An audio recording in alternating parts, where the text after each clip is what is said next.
sobre Javier Pastore e te ajudar a entender o que há de verdade na especulação que surgiu forte ao longo do fim de semana de que o meia argentino de 31 anos de idade, que pertence a Roma, poderia ser contratado pelo São Paulo. Para quem não se lembra do Pastore, jogador que passou bastante tempo no PSG. Foi contratado recentemente pela Roma, tem contrato até 2023 e não tem seu futuro garantido no clube italiano, até porque o Mourinho acaba de ser contratado e vai, a partir dos próximos dias, definir aqueles atletas que ele conta e aqueles atletas que poderiam ser negociados. A informação que envolve o São Paulo e o Pastore foi divulgada por um jornalista italiano chamado Nicola Schira.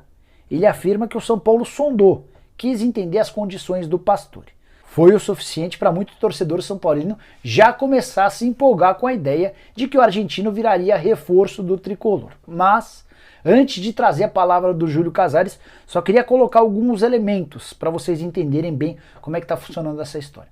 O Pastore ganha 4 milhões e 500 mil euros por temporada de salário. Trazendo para a nossa moeda e dividindo por 12 pelo número de meses, equivale a dizer que ele ganha mais ou menos 2 milhões e 400 mil reais por mês. Só para lembrar que o jogador mais bem pago no São Paulo é o Daniel Alves, que ganha 1,5 milhão de reais, e o São Paulo tem toda a dificuldade do mundo em pagar os salários do Daniel, chegou a dever mais de 12 milhões de reais ao meia atacante, que mas também joga como lateral. Bom, voltando ao Pastore. Outra coisa que poderia jogar contra a chegada do atacante, do meia atacante argentino, seria o número de estrangeiros. O tricolor acabou de ultrapassar o limite permitido pelo futebol brasileiro. Você só pode relacionar por uma partida 5 atletas gringos. São Paulo tem 6 nesse momento. O Orejuela, o Arboleda, o Benítez, o Galeano, o Rojas e o Rigoni. Recém-contratado, inclusive, já está treinando com o restante do time. Ou seja, se o Crespo quiser contar com os estrangeiros, ele tem sempre de abrir mão de um para poder relacionar os outros.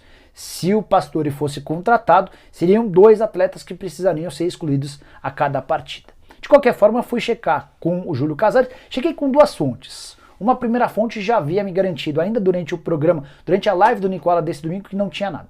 De qualquer forma, já tinha mandado uma mensagem para o presidente Júlio Casares e ele escreveu o seguinte, abre aspas, esquece, não tem nada, fecha aspas.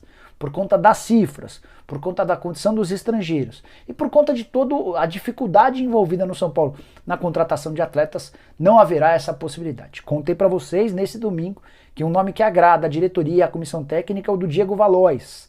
Meio atacante, ele é atacante de lado de campo, mas poderia ser preparado para atuar como um centroavante. Pertence ao Tajeres, a questão financeira é outro problema.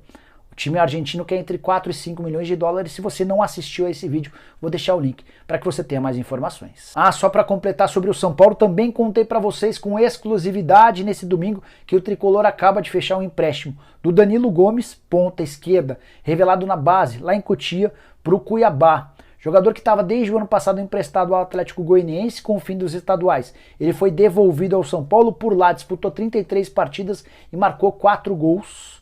Agora foi emprestado ao Cuiabá até dezembro, empréstimo gratuito, o Cuiabá assume 100% dos salários. Se quiser ficar com o jogador para o próximo ano, já sabe quanto vai ter de gastar. Se você nunca ouviu falar sobre o Danilo, ele fez parte de uma das gerações mais vitoriosas da história da base do São Paulo, ganhou a Copa do Brasil, Supercopa, tudo no Sub-20, Copa São Paulo de Juniores, entre outras conquistas, mas no time profissional só entrou em campo 2 vezes.